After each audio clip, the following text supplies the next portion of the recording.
sometimes people have what it takes, but they haven't recognized it yet.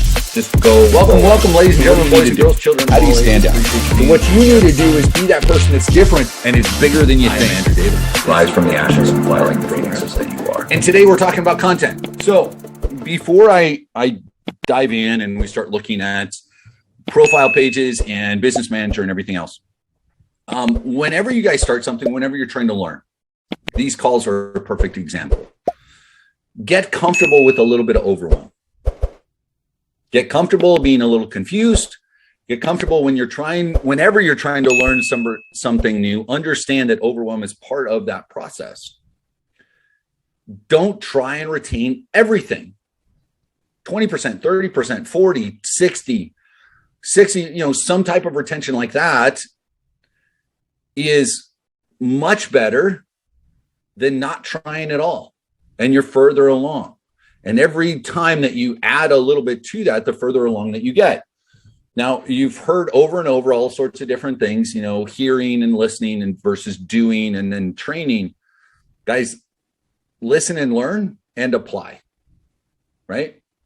You will retain much more, even if it's imperfect. What does Blake talk about, right? Launching imperfectly, post imperfectly. Do a little bit imperfectly. Just do it, damn it.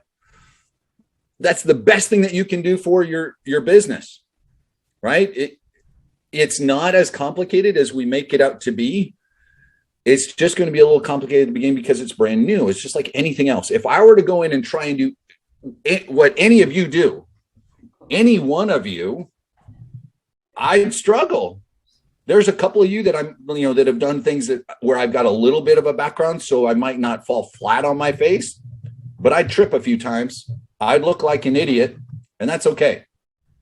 Okay. Let me ask you, how many of you guys speak more than one language? I know we've got some people on here that speak like 3, 4, 5, 6. Okay. So I want you to think about it for a second.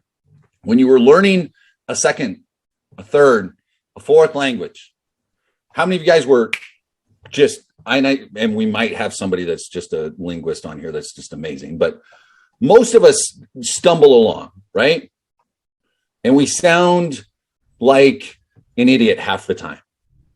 Okay, I think one of the best explanations of this. So I learned how to speak Portuguese when I was 19 years old.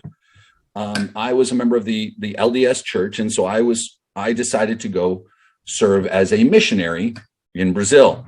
And here I am, this little white boy from Arizona, who the most that I spoke of any other language was food items off of my favorite Mexican restaurant. That was about it. And konnichiwa, I think I knew how to say that in certain sushi terms. That was about the extent of my foreign languages. Well, anyway, I go up to Utah. There's this intensive language training program that they put you through depending on where you're going in the world. And I spent 8, 10, 12 hours a day, standing up. So we're speaking, we're repeating, we're going through verbs and conjugations and, forms of estar and ser and ter and haver and like all of these different things. I'm learning how to speak it. And I get to Brazil and I spend another month before I get out into, the neighborhoods where you're walking around talking with people. And so I feel like I have an okay handle on things. I'm not great, but I have an okay handle. And so I'm going around. Now, remember, as a missionary, what do? You go around and you share a message. And that message is about Jesus Christ and the gospel and everything else. And so we would go up, and in Brazil, has anybody been to Brazil before? Anybody been down there? No?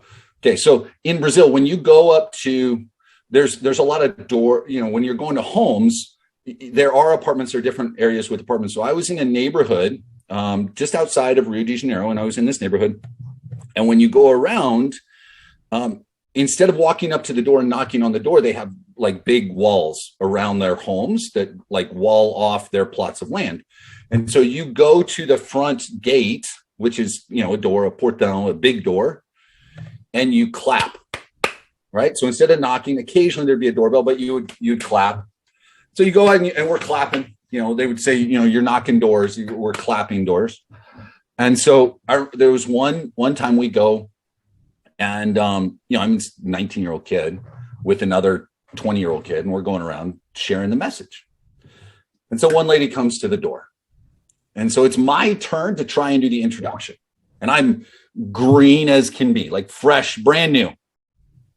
and I'm stumbling with the language as much as I am the nerves of trying to talk with someone for one of the first times. And this woman comes to the door, and Brazilians, beautiful people. She fit that category, that stereotype well. But here, I'm clean, pure thoughts, just here to share a message. Okay. I get someone messaging me later about Brazilians. I'm not going down that. Anyway, I'm there to share a message. And I say, boa tarde, estamos aqui para compartilhar uma mensagem com você, para ajudar você a se sentir bem, para você se sentir melhor, e você vai gostar muito, e vai demorar uns 30 minutos, e queremos compartilhar essa mensagem contigo. Right? Now, what I'm trying to say is we're here to share this message, and this beautiful message, and about Jesus and love and everything else, and you're going to love it, and it'll take about 30 minutes, and we'd love to be able to come in and share this message with you. And she says, oh, yeah? And I said, yep, we're here to share this message. And she says, you'd like to share a message with me? And I said, yes, absolutely. Meanwhile, my partner's right behind me, and he's kind of chuckling to himself, and I'm like, I'm getting through this. I'm going to be okay. And so her husband in back goes, who is it? And she goes, hey, these young men want to share a message with me. And this is about where my partner pops in. He says, no. Hey, there's a little bit of confusion, because the husband starts almost running to the door. Apparently, I wasn't telling her that we wanted to share a message. I was telling her that we wanted to massage her for 30 minutes. And help her feel great, and she was going to absolutely love it. And after we were done, she was really going to just feel all peaceful and full of love and happiness. And we avoided the confrontation with the husband. My partner was able to explain that I was brand new and didn't know what the hell I was saying, and what I meant was message and not massage, and mensaging, not massaging. Learning a language, though, has those moments, right? You trip and fall and you sound like an idiot. It happens. This is very much, guys, in marketing and getting into Facebook, and you're looking at, ads manager and your business page versus your personal profile. And am I going to post this? And what engagement and my ROAS, my return on ad spend versus, likes and views and everything else. And how do I measure all this stuff? Can very much seem like a foreign language. Now, if you've ever worked with somebody, or maybe you're that person where you're learning a language, if it's been 5 years or 10 years or 15 or 20 years, I'm in Orlando, Florida. There's people here from all over the world, right? And there's this huge Latin community. There's a lot of Brazilians here. There's a lot of Spanish. There's a lot of others. And you can meet people that have been here in the US for 20 years. And they barely speak any English at all. And why? Why is that? It's because it's not for lack of opportunity, because opportunity is everywhere. It's because what they do is they insulate themselves, and all they do is talk with people that speak Spanish or they speak Portuguese, and they go to stores that speak Spanish and speak Portuguese, and they listen to TV that speaks Spanish or speaks Portuguese. And that's all they ever do, because they're afraid that people are going to judge them for what's being said. And if you're worried about whether or not your post is going to get a ton of engagement at the beginning, you're never going to post. If you're thinking that your ad has to be great to begin with, you're never going to run it. If you're trying to be perfect before you get out there with this, it's never going to happen. Guys, I'm trying to give you little pieces that you can use when you're doing your content. But if you let other people's opinions, or this idea that, hey, things aren't perfect or it's not good enough, you'll never get started. I'm trying to, give me 1 second. I got to make sure who was, I remember the guy's name. There we go. Okay. So how many of you got, yeah, thank you, Keith. I appreciate that. It was a poignant massage. Really, I hope it got to all those key pressure points really well for you. How many of you guys follow American basketball, NBA? I know we got a huge international group right now. So I want you to think about American basketball for a second. I want you to imagine the guys at the free throw line when they go to shoot, right? So they go up and they stand up and they shoot, right? Now, back in the 70s, there was a man named Rick Barry, okay?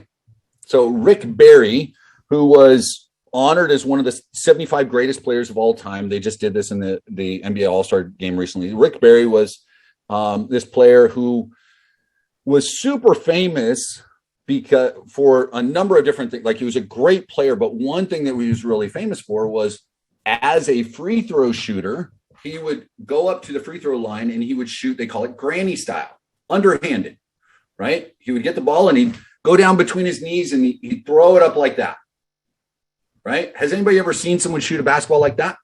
Anybody shot a basketball like that? Okay, so from the free throw line, yep, I have. So from the free throw line, he would shoot granny style. Now, there was one particular year that during that year, he missed less than 10 free throws the entire year. He shot over 90% for his career. He was at 89.3, like almost 90% for his entire career. The NBA average is somewhere 77 or below, right? LeBron James is somewhere, I think, just below 80%. Michael Jordan was a little above 80%. He was about 90% for his entire career. He was money. And people would say, why are you doing that? Why are you shooting like that? Why don't you shoot like everybody else? And he's not listening. He's just out there doing it, racking up points. Since Rick Barry, there have been nearly 3,000 players that have joined the NBA. Do you know how many of them have gone out and shot the same way? 0. Nobody. Why? Now, they may say, well, they're taught to do it this way. The guy was shooting better than everybody. Why not do it? Why not even give it a try? Because most people get into their head and they're too worried about what other people are going to say.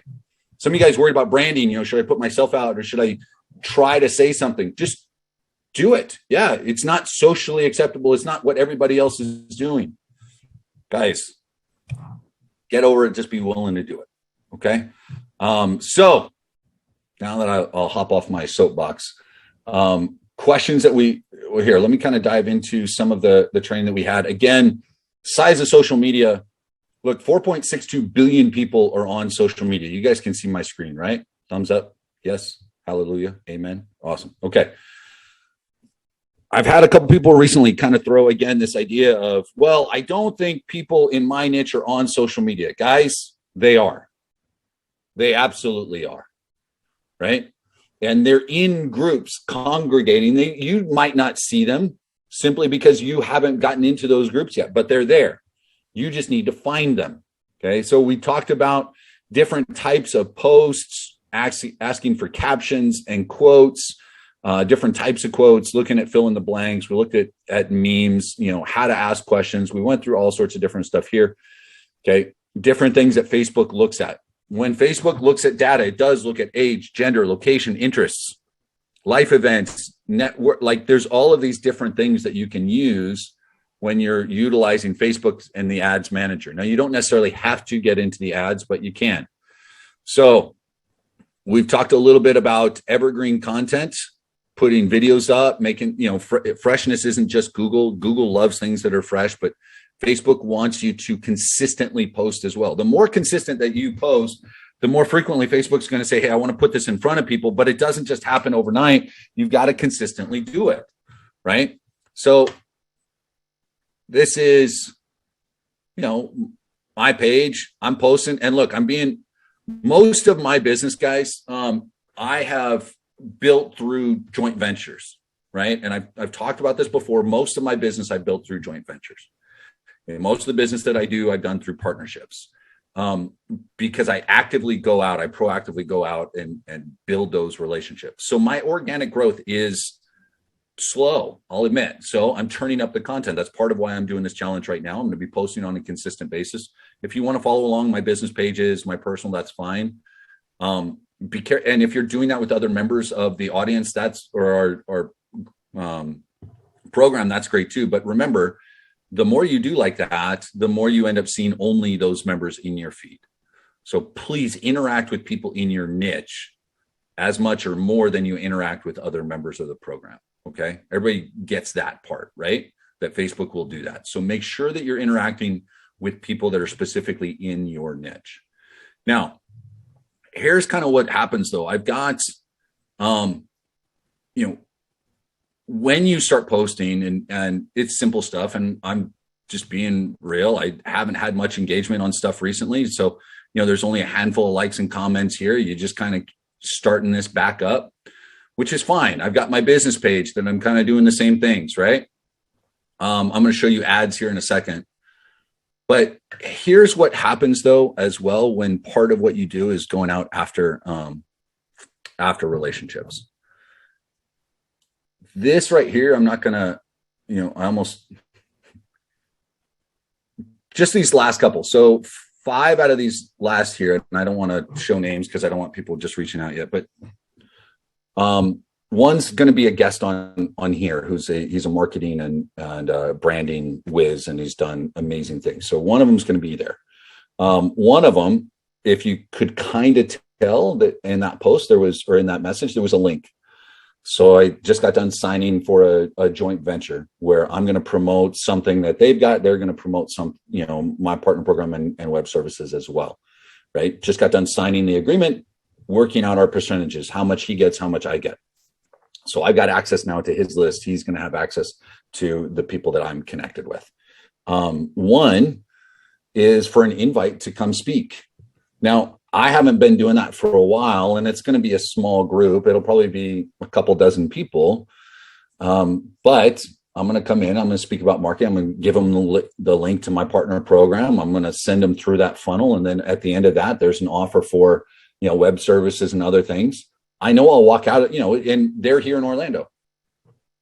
About 30 minutes from me, but they reach out and they said, hey, I've seen you posting all this stuff about marketing and personal development. What are you doing? I've got a group of realtors I'd love for you to come in and speak with. So I've got that opportunity. Now, some of you guys may go, I don't ever want to do that. And that's fine. But some of you may want to go speak. Those opportunities are there when you go after them.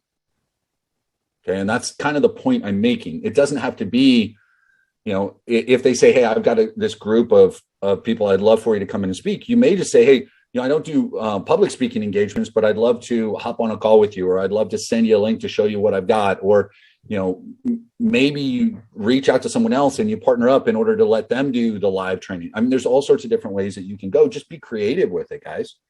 Don't shut things down because you're scared of them. Be willing to do the granny free throw once in a while.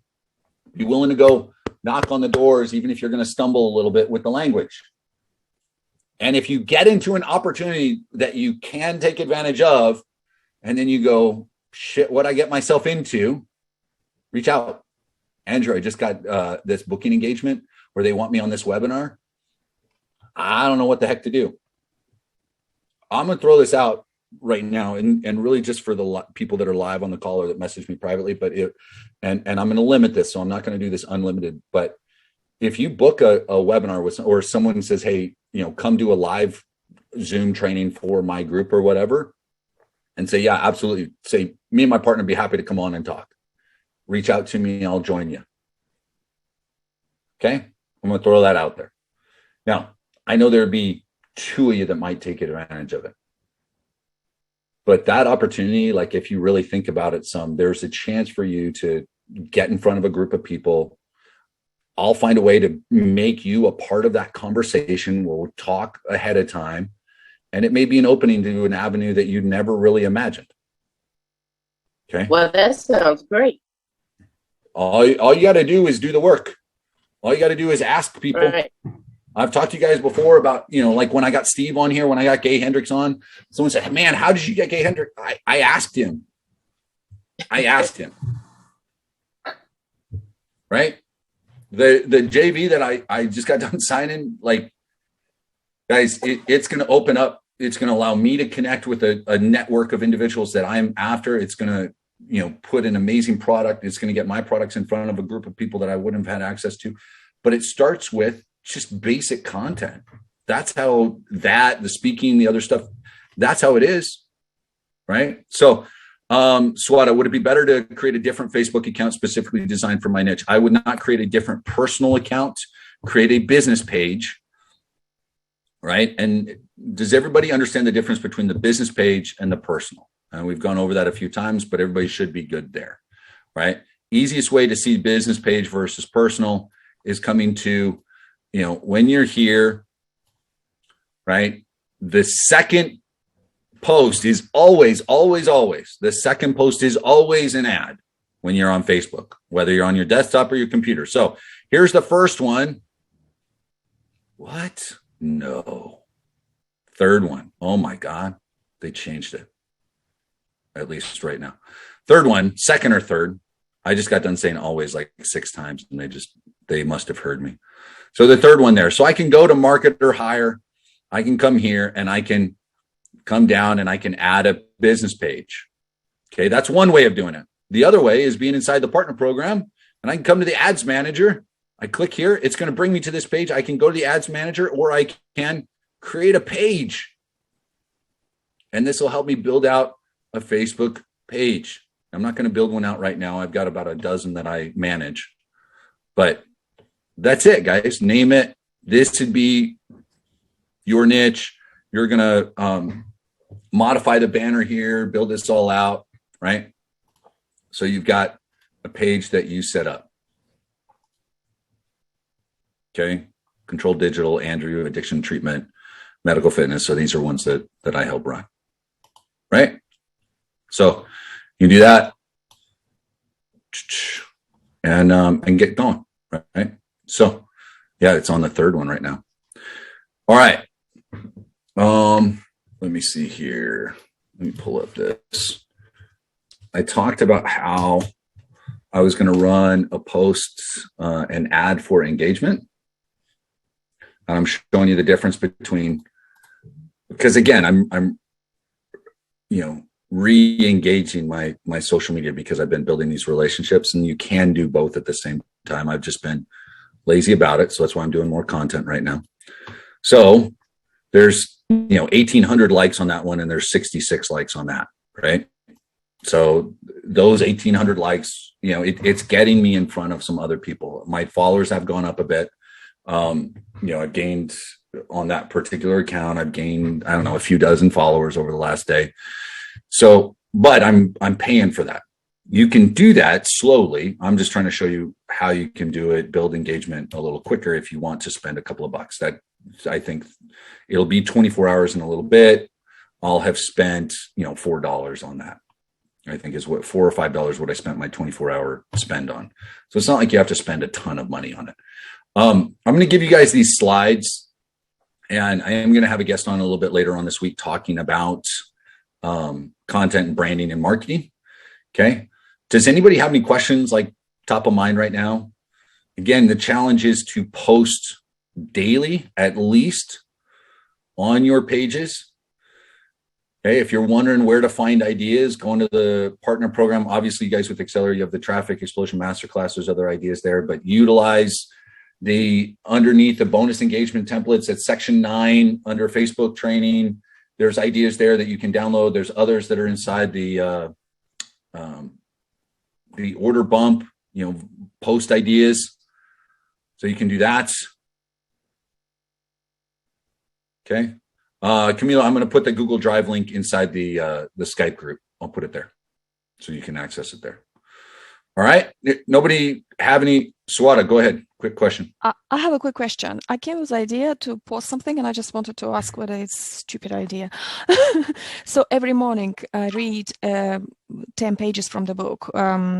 It's usually self-development. I'm planning to start what you suggested us to read as well. And I'm thinking what if I write very small review on those 10 pages I read? You think it's valuable or not valuable? Yeah, it can be. Would your audience like it? I mean, I wouldn't do like a full review. Do like a 1 or 2, like this bullet point made me think of this, and you should, how should you apply this or something along those lines. So like, just a book report and overall, unless you do if you want to do a video, right? Those are great. That turns into evergreen content. That's native content, meaning that it's there on Facebook. Facebook loves that. If you're scared to get on video, then maybe a picture that's relevant to what you're going to do.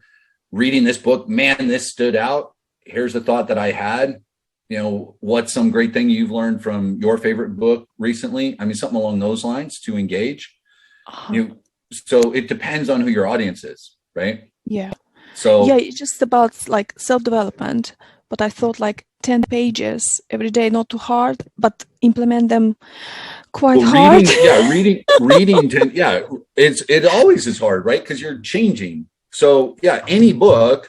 That's why I talk about The Big Leap all the time. The first time that I read The Big Leap, I took months to read it, months, because I was trying to really soak it in and learn, and then use everything that I was learning. So yeah, I mean, if you're going to be reading 10 pages a day, tell maybe your audience, hey, I'm doing this, and this is the book that I'm reading, and here's something that I learned. I wouldn't review all 10 pages every single day, right? Okay. At some point, maybe your second or third post about it, people are going to lose it. Now, one quick quote, and what you do is you can, you come in and you do a quote from the book, kind of like that, best quote of the day, and borrowed from so-and-so, but change it up once in a while. Okay. Thank you. Or give them a fill in the blank. Hey, learn this. What do you think about blah, blah, blah? And you guys have seen those where they do a picture of, like a house on an island, and they're like, would you be able to, stay here for $1 million with no books and no social media, blah, like, I mean, there's all sorts of different ways. The key is to create engagement, and it's not necessarily about having the biggest audience possible. It's about creating engagement with the people that you want to connect with, right? That's why my engagement's down and I want to build it up, but I am engaging with the people that I want a relationship with and still doing business, right? So it's not just about number of likes and comments, although engagement is important. Engage and be purposeful in the relationships that you're going out after. Okay. Hopefully you guys are in the Skype group. Krista, can you drop that link in there one more time? I'm going to post the link to the slides in there. I'm going to have a guest on a little bit, another day, either end of this week or beginning of the week. I'm trying to confirm some things. And then Keith, yeah, you got a suggestion? That's cool. Yes, please. Yeah. So I love your idea to post about the books. Recently, I was reading a book, and something in the book really connected to me. It connected to my name, actually, because my actual ethnic name is Ntokozo, which means joy, and it's something that I never connected to when I was growing up because of certain things. But when I read this chapter in the book, it really made me reconnect to myself as a joyful being. And I actually posted something about it. Even though it was about the book, it really was about my name and how I connected to that. And that particular post got about 100 likes and about 40 comments. And, wow. That was just me kind of talking about my own personal life, but relating it in some form or factor to the chapter that inspired me in the book. So that could be something you could look at as well. Wow. I mean, is it possible to see it somehow? Sorry. Yeah, go follow him on Instagram or on Facebook. Okay, I need to find him in the group. You guys have access to the group. Hey, I don't know if you guys can see this. Can you see this guy right there? There's a spider hanging right in front of me. I gotta love that. Anyway, off topic. You're in the Facebook group. Find Keith in there, connect with him, and roll from there. Or in the Skype group, same thing. There's commenting on books that promote growth. Yeah, absolutely. I think that's great. I try and talk about books on occasion or quotes from other people. It's a good idea. Trying to review 10 full pages every single day might be a bit much, is the point that I'm making. But test it. I mean, do that and do other stuff, but be like, hey, here's the highlight from today. But people post daily quotes. People post, daily highlights, thoughts from whatever, daily affirmations. It wouldn't be that much different. Just don't write a paragraph about the whole book every single day. Mm-hmm. So, all right, ladies and gentlemen, I'm gonna let you go. I'm gonna post the slides inside the Skype group. Sometimes people have what it takes, but they haven't recognized it yet. Just go forward. So what do you need to do? How do you stand out? So what you need to do is be that person that's different and is bigger than you think. Rise from the ashes and fly like the phoenixes that you